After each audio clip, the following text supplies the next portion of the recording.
हरी विठाला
नाना परीक्षेत आठविते मना,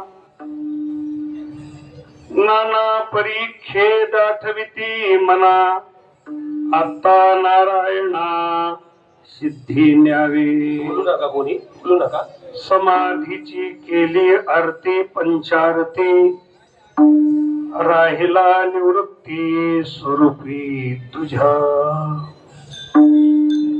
सुखाची साधन झाली चौघे जणे, केली नारायणे बोलवण. पंचकोशावरी उभे ठेले भार, करते नमस्कार समाधीशी. नामा मने आता जावे पंढरपुरा, सुखाचा सारा विधी झाला. समाधीशी केली आरती पंचारती, राहिला निवृत्ती स्वरूपी तुझ्या. नमामि सद्गुरुं शांतं सच्चिदानंद विग्रहं, पूर्ण ब्रह्म परानंदं मिषमानंदी वल्लभम्. ओम नमो ज्ञानेश्वराय, ओम नमो ज्ञानेश्वराय, ओम नमो ज्ञानेश्वराय, ओम नमो ज्ञानेश्वराय. करुणा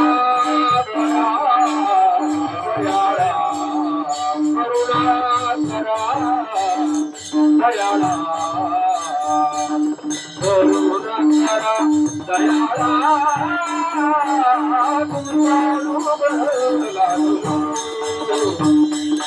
पावल झालो करुणा करुणा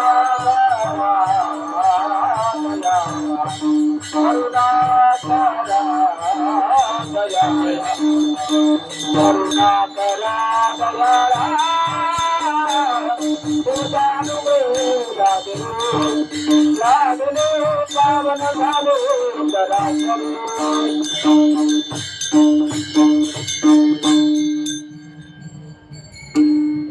नाना परीक्षेत आठविते मना,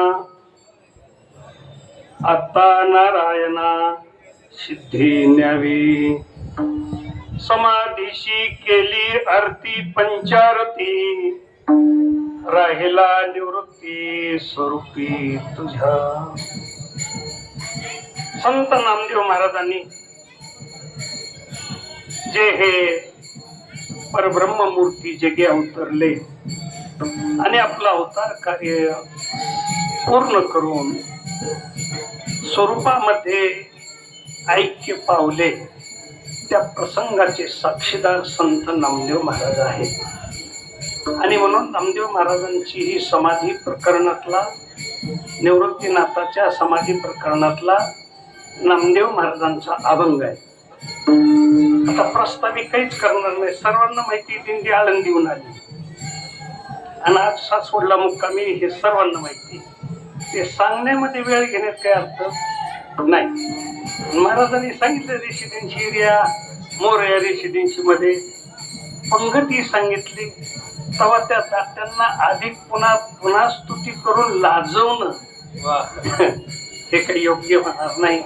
आपण त्यांची स्तुती केली म्हणून त्यांनी पंगत दिली असं आहे का काही? असं नाही. त्यांनी अगदी प्रेमानं दिली.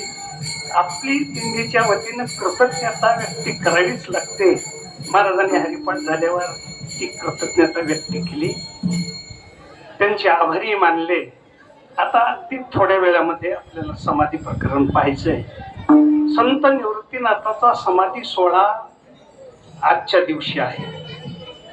महाराष्ट्रातील एकही वारकरी तिथं त्र्यंबकेश्वर मध्ये त्यांचे काही जी ट्रस्टी आहेत, तिथले भाविक आहेत, ते समाधी सोहळा करतात.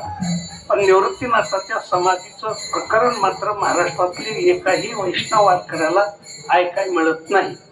का तर बहुतेक वारकरी पंढरीच्या दिशेनं रवाना झालेले असतात आणि प्रत्येकाचा मुक्काम वेगवेगळ्या ठिकाणी असतो. आज माऊलीचा मुक्काम सोपान काकाच्या दरबारामध्ये म्हणजे सासवड गावामध्ये आहे. आणि निवृत्तीनाथाचा समाधी सोहळा योगायोगानं आपले धाकटे बंधू सोपानदेव यांच्या भूमिकेत येतो. म्हणून आपल्याला थोड्या वेळामध्ये हा समाधी सोहळा ऐकायचा आहे, पाहायचा नाही, ऐकायचा. का ऐकायचा? आपला टाइम जाणार नाही म्हणून ऐकायचा असं नाही. समाधी सोहळा श्रवण करील जो कोणी, नामदेव महाराजांनी आशीर्वाद दिलाय. समाधी श्रवण जो कोणी करतो तया चक्र पाणी भेटते, तया चक्र पाणी भेटते, तया चक्र पाणी भेटते. एक हा लाभ आहे. असा देव न मे विदुसुरगणा प्रभवम न महर्षयः अहमादिर्हि देवानां महर्षीणांच सर्वशः. किंवा या ठिकाणी कितीही जपतप केले तरी भगवत प्राप्ती होत नाही. नामदेव महाराजांनी ह्याला एक आशीर्वाद दिलाय. समाधी श्रवण करील जो कोणी तया चक्रपाणी देईल भेटी. आणि म्हणून योगायोगानं तुम्ही जे श्रवण करताना समाधी, तुम्हाला या जीवनामध्ये नक्की देव भेटल्याशिवाय राहणार नाही. नाहीतर नामदेव महाराजाचं वाक्य खोटं होईल ना. हा, आणि ह्या समाधीच्या विषयामध्ये, श्रवणामध्ये ऐकेल जो कोणी, म्हणजे समाधी श्रवणासाठी जो ऐकायला बसत, हा असा त्याच्या श्रवणाचा लाभ आहे. म्हणजे त्याला देव भेट देतो. आणि म्हणून हे समाधीचं प्रकरण ऐकायचंय. पहिलं समाधीचं प्रकरण ऐकत असताना पहिली वास्तविक काय असेल, विधात्यानं काय योजना केलेली माहिती नाही. पण पहिली समाधी ज्ञानोबरायांची आहे. म्हणून आपल्याला नामदेव महाराजांच्या आशीर्वादाप्रमाणे जर समाधी जो कोणी ऐकल त्याला देव भेट देणार असेल तर ज्ञानोबराची समाधी थोडक्यात ऐकायची आहे. निवृत्तीनाथाची आहे, पण ज्ञानोबराच्या समाधीच्या प्रसंगाला थोडा स्पर्श करून आपण पुढे जायचंय. ज्ञानोबराची समाधी क्षेत्र आळंदीमध्ये आहे आणि त्या समाधीचा काल संत जनाबाईंनी सांगितला. शके 1215 विजय संवत्सर बसे ज्ञानेश्वर समाधीशी. म्हणजे 1215 हा ज्ञानोबराच्या समाधीचा काल आहे. बसे ज्ञानेश्वर समाधीशी. आणि ती समाधी ज्या वेळेला ज्ञानोबारायांची समाधी झाली त्यावेळेला त्या समाधी प्रकरणामध्ये संत नामदेव महाराज साक्षीला आहेत. नामदेव महाराजांनी समाधी दिली आणि सर्व संत जिकडे तिकडे गेल्याच्या नंतर उरकोणी समाधी सोहळा आणि विठोबा राहिला आळंदीत. देव आळंदीतच थांबले. किती दिवस थांबले? 9 दिवस थांबले असं नामदेव महाराजांच्या प्रकरणामध्ये पुरावा आहे. 9 दिवस देव तिथं थांबले आणि शेवटी आता कधीतरी पंढरीला जायचंय तर देवानी नामदेव महाराजाकडे पाहिलं. हा त्या ठिकाणी देव पाहे ऋषिकेशी नाम्या डोळा पाणी, पाहे चक्र पाणी नाम्या डोळा पाणी. नामदेव महाराजांचा कंठ दाटून आलाय, डोळे डबलपले आणि देवाने असं पाहिल्याच्या नंतर आईबाप आपल्याकडे पाहतो, पांडुरंग पाहतो. ज्ञानोबारायचं म्हणजे नामदेव महाराजाचं हृदय भरून आलं आणि त्यांनी खून करून अशी विचारली, नामदेवा तुझा कंठ दाटून आला, डोळे भरलेले, कशाचं दुःख वाटतं तुला? नामदेव महाराजांनी आपल्या दुःखाचं कारण अभंगातून सांगितलंय. नामदेव महाराज म्हणतात, देवा संत अंतरला सखा झाला दूर, आता पंढरपूर कैसे कंठू. म्हणजे ह्या चारी भावंडाच्या समाधीपेक्षा संगतीपेक्षा नामदेव महाराजांना म्हणजे ज्ञानोबाराची संगती अधिक घडली. तीर्थावळीच्या प्रकरणामध्ये आपण वाचतो आणि म्हणून नामदेव महाराजांना ज्ञानोबाराचं अधिक प्रेम आहे आणि त्याच प्रेममूर्ती संताला सखा आणि आपल्या हातानं समाधी दिली तोपर्यंत काही नाही वाटलं. पण आता पंढरपूरला जायचं म्हटल्याच्या नंतर देवाजवळ हट्ट घेतला, आता पंढरपूरला मी येऊन कसं कंठू. ही नामदेव महाराजाच्या गातात नामदेवाची आळी असे प्रकरण आहे. आळी म्हणजे हट्ट. तरीच येईन पंढरीशी,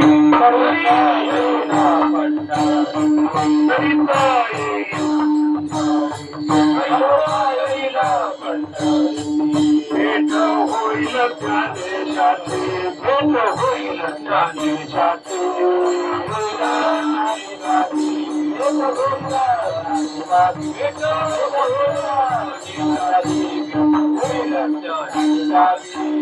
हो देवा, मी पंढरपूरला तुमच्या बरोबर येणार नाही.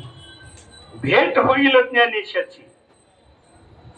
आता ज्ञानोबाराला तर समाधी दिली, आता भेट कशी होणार? हट्ट घेतला मात्र. तरीच येईन पंढरीशी. देवा तसं पंढरीला येणार नाही, मला ज्ञानोबाराला भेटायचंय. आणि त्यावेळेला देवाने थोडं ब्रह्मज्ञान सांगितलं. नामा, अरे आता तो माझ्या स्वरूपाशी ऐक्य पावलेला आहे. ज्ञानदेव मीच पाही, माझ्यातच आता ज्ञानोबाराय पहा. त्यावेळेला नामदेव महाराज म्हणतात, देवा मला हे ब्रह्मज्ञान सांगू नका, मला तुझं ब्रह्मज्ञान ऐकायला आवड वाटत नाही. वाटे संत भेटी गोड, मला संताची भेट फार, म्हणून तुमचं ब्रह्मज्ञान नको, मीच ज्ञानदेव पहा, माझ्यातच ज्ञानदेव एकरूप झालेला आहे. ह्या गोष्टी काही मला सांगू नका. असं ज्या वेळेला हट्ट घेतला त्यावेळेला रुक्मिणी आई साहेब जगन्माता तिथं बसलेली आहे. त्यावेळेला देवानं सांगितलं, पूर्वा नामयाच्या अर्था. देवाकडे पाहिलं, देवानं सांगितलं, एवढा तुमचा लाडका भक्त आहे, त्या नामदेवाच्या अर्थ इच्छा त्याची पूर्वा नामयाच्या अर्था. देवा सांगे जगन्माता, देवा सांगे जगन्माता,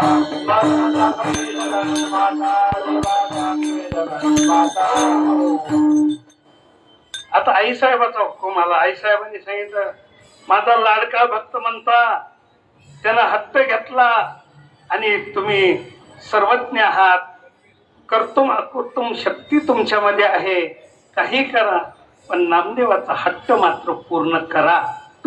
असं जगन्माता ज्या वेळेला पांडुरंगाला सांगते त्यावेळेला सहजासहजी अर्धांगीचं वचन मोडलं जात नाही. हा व्यवहारातही तसं आहे. आणि मग आता तेवढा भाव स्पष्ट करायला थोडा वेळ कमी असल्यामुळे मी अगदी संक्षिप्त रूपाने जाणार आहे पुढं. देवांकडे पाहून रडण्यापेक्षा नामदेव महाराज आईसाहेबाकडे पाहून ते पुन्हा रडत होते. देवाने एकदा पाहिलं, डोळे डबडबलेले, हट्ट घेतला, पुन्हा आईसाहेबाकडे नजर टाकली. रुक्मिणीने सांगितले, देवा पूर्वा त्याच्या अर्थाला.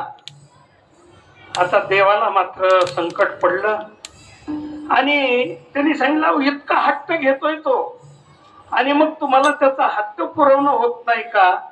आणि म्हणून अभंगाच्या पहिल्या चरणात रुक्मिणी आईसाहेबांनी जो भाव प्रकट केला, नामदेव महाराज नाना प्रकारचा खेद करतो आणि तो खेद करणारा नामदेव आहे. मग त्याची जी अंतकरणातली खेदाची वृत्ती ती शांत करा.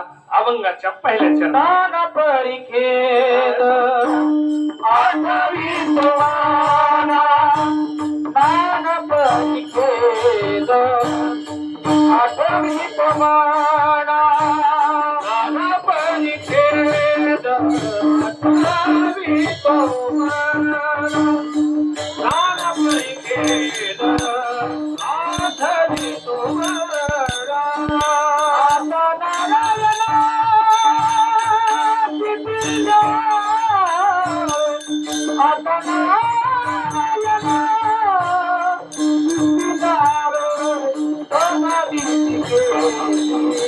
आरती पंचारती आरती